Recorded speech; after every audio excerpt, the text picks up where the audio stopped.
In 1971, something happened that changed the meaning of money forever. No explosions, no global announcement.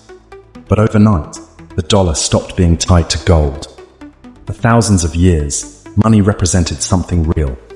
A gold coin had value because it was valuable. But today, a $100 bill is just paper and ink. And yet entire nations obey it. People dedicate decades of their lives chasing it. Wars are funded with it.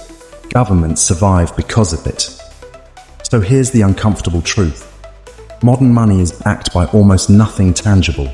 No gold, no silver. It's backed by trust and fear.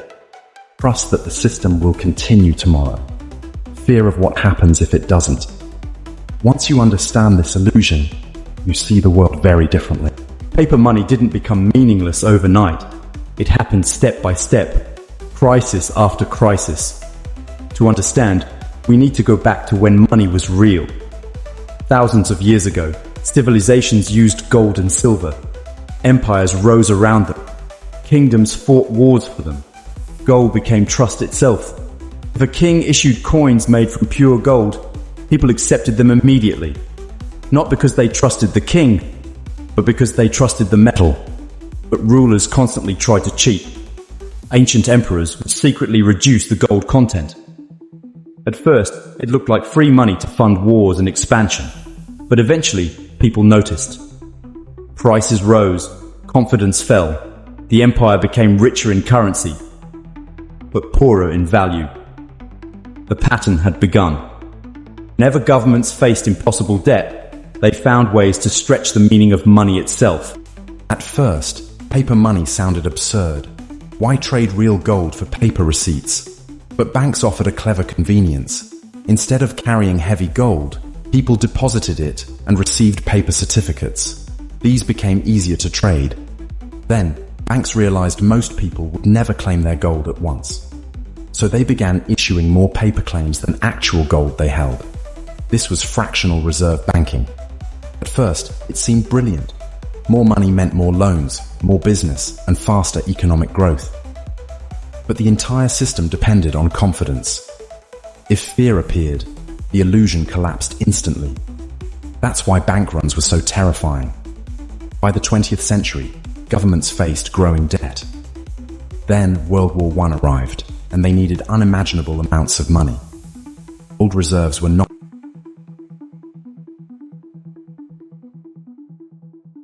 Governments printed enormous amounts of money. It solved their problems, temporarily. But it set the stage for a financial disaster.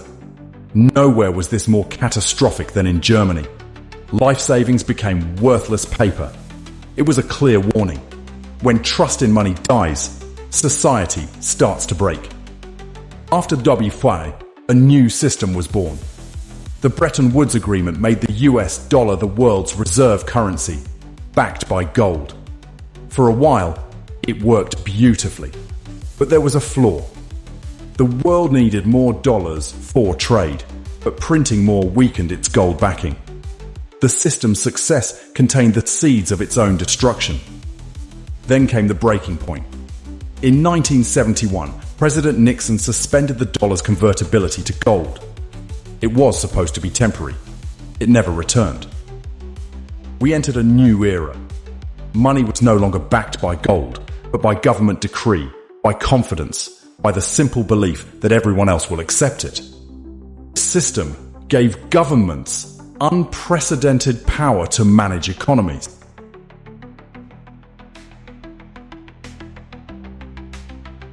Debt exploded. Global debt levels began rising faster than ever before because money creation itself became easier, and every major crisis encouraged even more intervention. Each crisis followed the same pattern. Debt caused instability. Central banks printed more money to stabilize the system, and every rescue required even larger rescues later. Today, the numbers are almost difficult to comprehend. Global debt has surpassed hundreds of trillions of dollars, and yet the system continues operating because people still trust the currency. that's the strange paradox of modern money. Its value depends less on what it is and more on what people believe. Modern economies are psychological systems as much as financial ones. History shows how fragile confidence can become. Argentina, Zimbabwe, Venezuela. Different countries, same pattern. Debt expansion, money printing, loss of trust, social instability. But here's what makes modern systems even more dangerous. Today, most money isn't even physical paper anymore. It exists digitally, numbers on screens. The system has become increasingly abstract, which means trust matters more than ever before, because people can't even hold most modern money in their hands. So, what are the real lessons here? First,